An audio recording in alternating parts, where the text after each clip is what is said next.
Hi, this is Andy from GPS Training. In this video, I'm just going to give you an idea about using your watch, Fenix 7 watch, for something like an ultra event. Could be a running event, it could be a walking event you're doing. Typical sort of event where you've been sent a GPX file from the organisers. So this would be the route that you're going to follow, and you can load it on your watch to navigate with and just give you an idea of some of the data screens you can set up, things that are going to help you when you're doing this type of event. I'm using the Fenix 7X watch today. So this is the watch from Garmin. We've got the heart rate monitor on the back that measures our heart rate and actually does the pulse ox. So it will measure the oxygen levels in your blood. With the Fenix 7X, I've actually got the Sapphire Solar, so it's the solar screen. This is the watch that comes preloaded with the European maps, and I can get over 60 hours of GPS recording with this watch, which I find really good when I'm doing big ultra events. Recently I've used the watch on the Montane Spine Challenger event that I was taking part in, so I'll give you an idea of how I used it as an example on that event, and it just gives you some tips and tricks hopefully to get going with your own watch. So the first thing I'm going to do is press the start stop button on the top right of the screen, and that lets me get into the activities that I've loaded on my watch. So when you first get the watch from Garmin and you're setting it up, you get asked what activities do you want to add, and I've got the trail run, hike, bike, walk, treadmill. These are the sort of activities that I've added. Now when I'm doing an ultra event, I tend to use either my trail run setting, just because I've got all the data boxes set up how I'd like to see them on the trail run setting. I also use the hike one as well. The main difference between the two that you'll find is there's a couple of settings that I like to use that you can only use in a certain way depending on whether it's a running activity or a hiking or walking activity. So on the running profiles, you can actually have a new setting on the Fenix 7 watches called stamina. So I'll show you what the stamina screen looks like, and it just gives you an idea how you're doing. It's all to do with how the watch is measured over a certain period of time. You measure lots of runs in the watch, and it's measuring how you're doing pace wise, heart rate, breathing oscillation. It's got you get your pulse ox measurements. All that information gets recorded, and the more data you get recorded, the more accurate the stamina screen is. And then when you start an event, it knows what your sleep pattern was if you're wearing the watch at a night time, which I do recommend. It knows what sleep you've had. It looks at how you've been doing over previous runs, and then as you start the activity, you get information about how your stamina levels are. So it's a nice little tool to use, but you can only get that if you're using one of the run settings or actually cycle settings, not the hike or walk.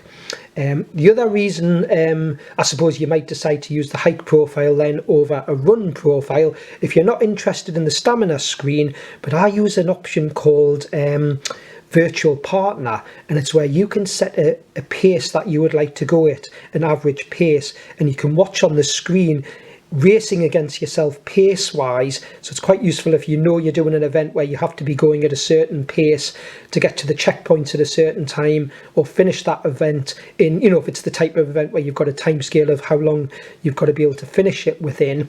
But when you actually set up the virtual partner on one of the run settings, the slowest speed you can set is, I'm using miles, is a 14-minute 55-second mile, which is approximately 4 miles an hour. Whereas if you're in one of the hike profiles, you can set it as, it could be 3 miles an hour, 2.5 miles an hour. So just bear that in mind when you decide which profile you're going to use, depending on the type of events that you're doing. So I'm now just going to go on to my trail run profile just to give you an idea how I've set this one up. Now the watch has a touch screen which you can disable or enable. You can, as default, have it when you're doing an activity. You have to use the buttons to move between the different screens. You can actually turn the touch screen on, which I've got on at the moment, so I can scroll using the touch screen. So just to give you an idea of the boxes that I've got set up for my trail run, all these boxes can be individualized, personalized for what you would like to see. A nice thing is I'll show you doing it on the watch, but you have got something called the Garmin Connect app that you put on a mobile device. That Garmin Connect app actually lets you set up the watch and set up a lot of these data boxes, or set up all the data boxes should I say, and the data screens. Probably quicker doing it on the phone because you've got your bigger phone phone to use to set everything up. The Garmin Connect app's brilliant as well for when you record any events. All of the information that you've recorded, all the health stats, distance stats, where you've been, an overview map of where you've been, you can actually review back on the Garmin Connect app. So that's just a little bit about the Garmin Connect app there. So on my first screen, I've set up so I get my heart rate when it's on my wrist, the distance of how far I've travelled, the timer, so how long I've been going for, and an estimated time of arrival at the end of a route if I'm navigating. Now, to be honest, I probably don't really need to have too many screens to do a navigation while I'm on my trail run setting. So one thing I should have mentioned, as soon as you navigate a course that you've sent to the watch, so this could be the GPX file that an organiser's given you regarding the route, you have some extra screens appear, and all those navigational screens can have all the information about distance to the end, distance to waypoints and things like that. So really, when you're setting up the trail running setting, bear that in mind, and you don't have to have lots of data boxes to do a navigation, but I will show you the navigational screens and what experience you get when you are navigating. This is one of my most important screens when I was doing my Montane challenge. I needed to know how I was doing speed and pace wise, and I like to see on that same screen the distance remaining on the course I was doing. I had an idea in my head what my pace needed to be, so I was just keeping an eye on this screen as I was moving. The thing is, you can individualize and personalize these screens, which I'll show you, and I'll just scroll down to the next one. This is the stamina one I was talking about. This is the new screen that you can have on if you're doing a walking, or sorry, not a walking, I said that incorrectly. If you're doing one of the running activities or one of the cycling activities, this stamina screen is useful. So what it's shown, when I actually start a recording, we'll see this change slightly, but it's saying at the minute my potential stamina is 94%. Sorry, my current stamina is 94%. So potential at the minute is 94%. They're both the same because I haven't started a recording and started moving. And what I'll see is a distance and time will appear as you start doing an activity. So it's giving you an idea that in the distance it might say from your sleep levels and the current fitness levels, it's recorded on the watch. It thinks you can do a certain distance and a certain time. I'm only starting to use this screen over the last month or so it's just getting used to it. I have found it useful. I think the best way to get the best out of it is record as many activities first before you start using it. So have a good sort of 3 or 4 weeks of recording lots of runs, and then you'll start seeing more accurate data in this screen. And then I've got my map. If you buy the Sapphire Solar versions of the Fenix 7 watches, you get the total active European maps if you purchase the watch in Europe preloaded. Useful for your navigation. If you've got one of the non-solar watches, you can download the maps from Garmin for Europe and other parts of the world. And then finally, I've just got the time of day. Now, what's happened? Actually, no, I'll tell a lie. I have got an extra screen. I've got my pace screen. I forgot about this one. So this is my virtual partner screen. You can reorder where these screens are as well, so I could get the screen moved up so it's higher up before the actual time. This is the screen where I've set an average pace that I'd like to do, and as soon as I start recording, I'm the person in red, and I'll see either the grey person behind me if I'm ahead of me pace, next to me if I'm on target, and in front of me if I'm behind. And the top screen will actually show if you're ahead or if you're behind the pace that you've actually set. And then I'm simply back to my first screen. Now, when you're actually doing an event, you can have these screens automatically scroll, or what I tend to do is just manually use the buttons if I've got the touchscreen disabled to move between the screen that I want to use. So when you want to change these screens, when you're setting up the watch, you can do it in the app or on the watch itself. Apologies, I went into the wrong screen there. While I've got one of these screens up, I can just hold the middle left-hand button in and say trail run settings, data screens, and then I get the option here. I can change things like layout. So on these screens, you can have the layout to be more boxes, or depending on my eyesight at the minute, I'm using reading glasses, so I tend to prefer no more than 4 boxes. You can actually make it a smaller number of boxes when you scroll through all the options and have them much bigger boxes. So that's the first thing you can do. Just going to hit back to come out of there, and I'll just say no, I'm not going to save the changes. I can then go to the data fields, and this is the one where I can change what's in the data fields. So where I've got speed flashing there, if I wanted that to be something different, I can go in and I'll just go through all the different headings. So in the speed fields, I can have various options here, average speed, if I was doing lap training around a track. So it's basically, I'm not going to go through all the options, but it's just to give you an idea. I can really individualize what you see, and I'm just going to cancel that one. It will be the same if I wanted to change a different data field. That one's flashing. I can go down onto various options, heart rate fields, so I could have, if I'm more interested about stuff to do with my heart rate, all different options, average heart rate, what zone I'm in, aerobic and anaerobic information, so lots of training information, and stamina fields, all sorts of information, and what you can put in, what your cadence is. So there's so much information about what you can put, but it's all personal really, and it's just going through those fields and seeing what's available. But I tend to prefer things when I'm doing this type of event like speed, pace, etc. And if I just come back out of here, sorry, and then I'll just scroll down right the way down to the bottom.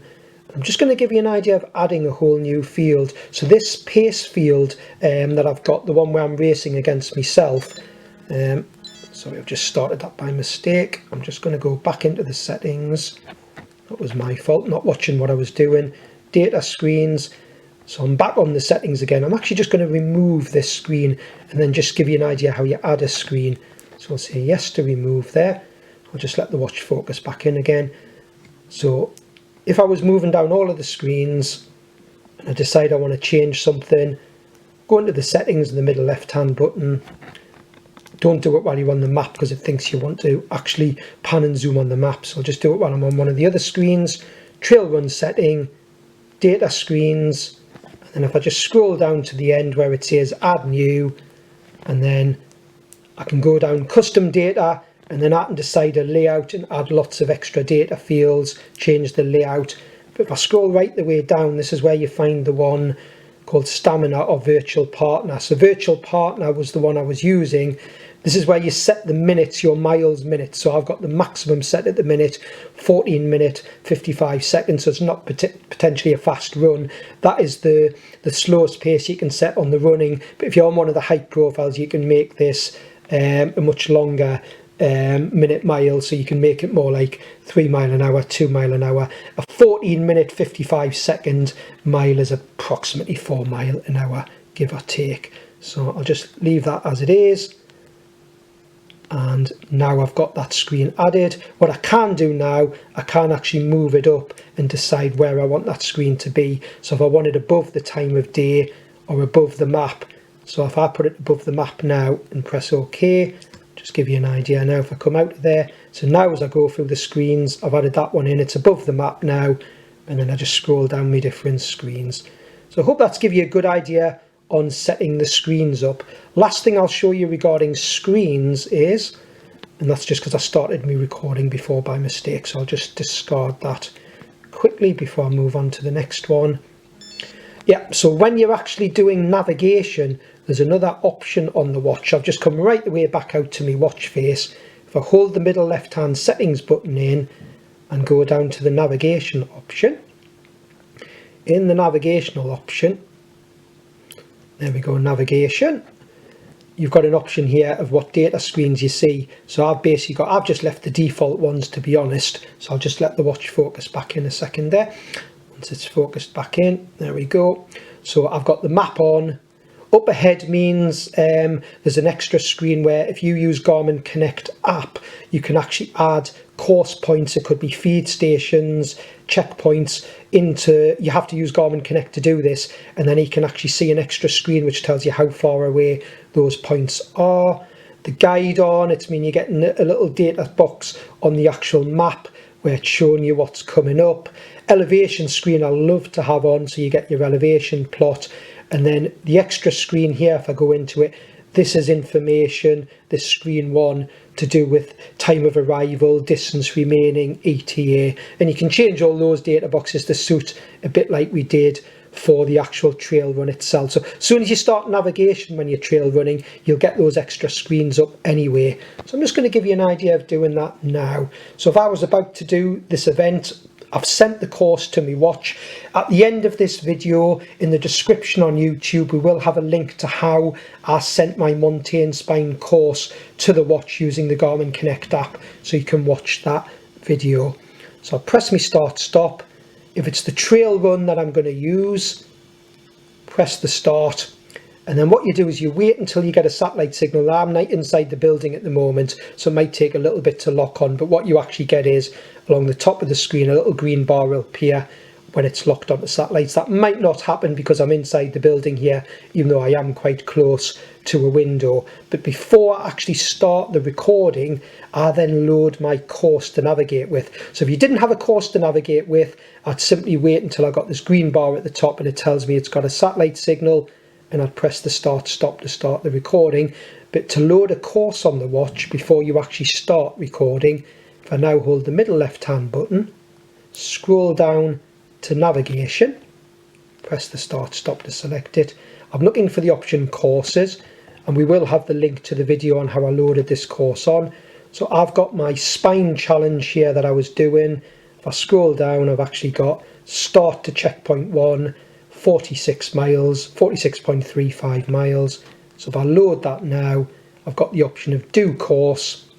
It'll load the course on the watch, and then you would have the map showing a pink line in front of you. I'm not near the start of this course, so I'm not going to see that where I am now. Little blue triangle is me, and basically as I move over the map, I'll get a little indication in this bottom box showing me turns coming up in distance to the next points, etc. once I start it.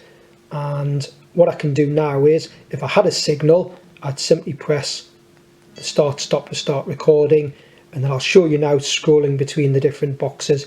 Now I do recommend, if you are using the map screen for navigation, don't leave it on the map screen because it does use more battery than any of the other screens. So what you can do is scroll between various screens. Now what you'll see actually when I'm on the watch screen there's a little red pointer at the bottom. When you're navigating a course, that's just drawing a straight line telling me which direction I need to turn in to be on my course. So that is quite useful that you see that little red pointer when you're navigating.